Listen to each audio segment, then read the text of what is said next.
Hi, and welcome to A Closer Look. The Department of Agriculture, also referred to as Virginia Cooperative Extension, has a statewide mission for educational programs in agriculture and natural resources, family and consumer sciences, and 4-H youth. Here to talk about some of these great programs and services is Jocelyn Pearson, Director of Chesapeake Agriculture Department. Welcome. Thank you. Thank you for having me. So you guys do a lot in the agricultural department. Can you give me a general overview of some of the services that are provided? Sure. So Virginia Cooperative Extension is our local connection to the two land-grant universities that we're affiliated with, Virginia Tech in Blacksburg and Virginia State University right here close to us in Petersburg.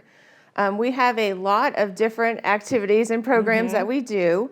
The agricultural aspect of our programming is we work with our local producers and farmers and provide educational resources for them in programs on crop production, fruit and vegetable, things like that. And then we also offer pesticide training to make sure that we are taking care of our environment while they're farming. We also have a great horticulture department that works with our local homeowners on providing answers for lawns.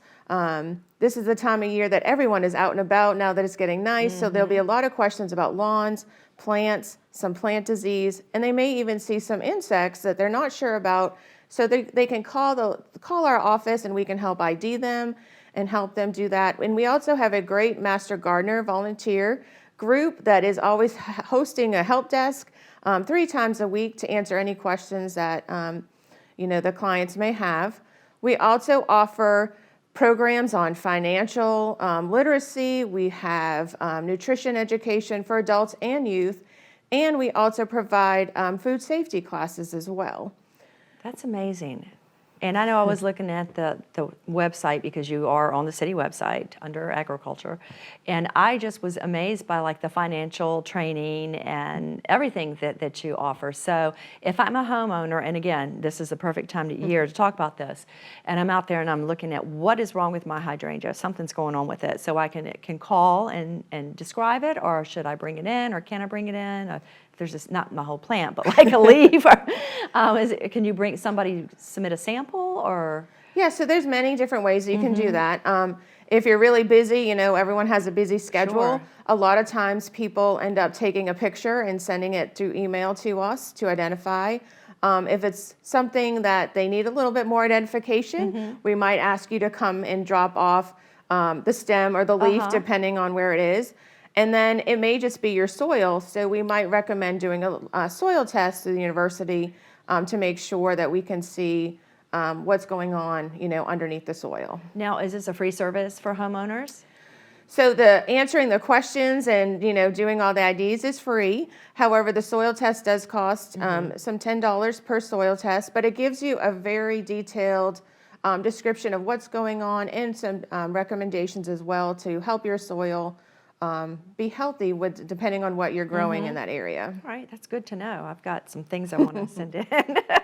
Now, can we talk about the spongy moths? I just want to know, I guess, how the agricultural department works with, is it the State Department, or who is the department that handles the issues when there are issues with, say, an insect infestation? Sure. So this is a topic that's come up in the last few weeks. So the Virginia Department of Agriculture and Consumer Sciences is a state department, and they work with the United States Department of Forestry, and they're always monitoring the state on what pests might be coming and things like that. And now they're really trying to monitor and take care of the spongy moths because they really they like to feed on the leafy greens of the trees, and now that things are starting to come out, we want to stop that as soon as we can. So we're the liaison to those departments, and we work with the city to help notify all the citizens in Chesapeake of wherever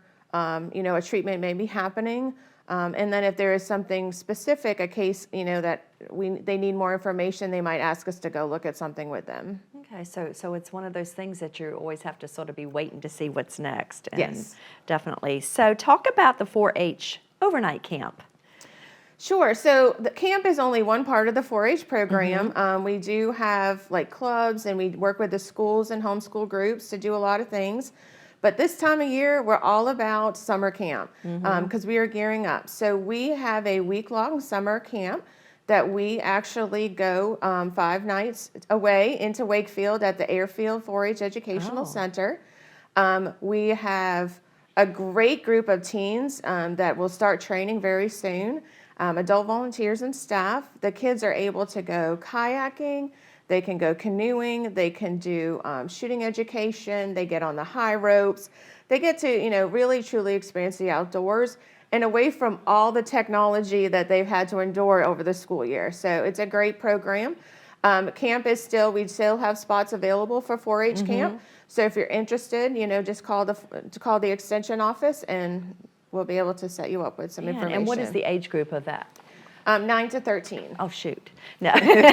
Sounds like a lot of fun. Absolutely. You can always come and volunteer. Okay, there you go. So do you need volunteers?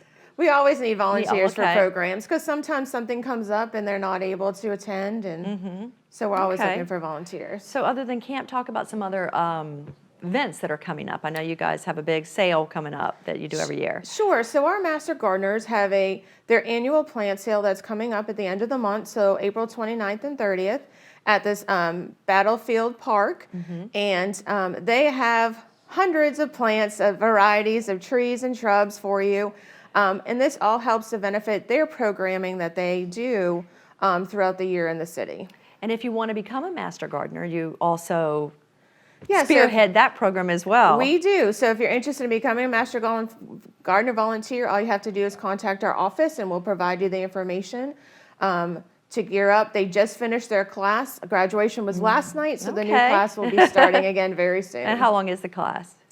It's probably, and I don't know the exact weeks because we change it a little bit, but it's several weeks of training that you go through. All right. So how can someone get more information? Just go to the website, the city website, and go under agriculture, and you will see all of the wonderful things that you do. It's amazing. Thanks so much, Jocelyn, for joining me today. I appreciate it. Thanks for having me. All right. Well, that does it for this edition of A Closer Look, and be sure to check out the garden tips on Chesapeake Television YouTube page. We'll see you next time.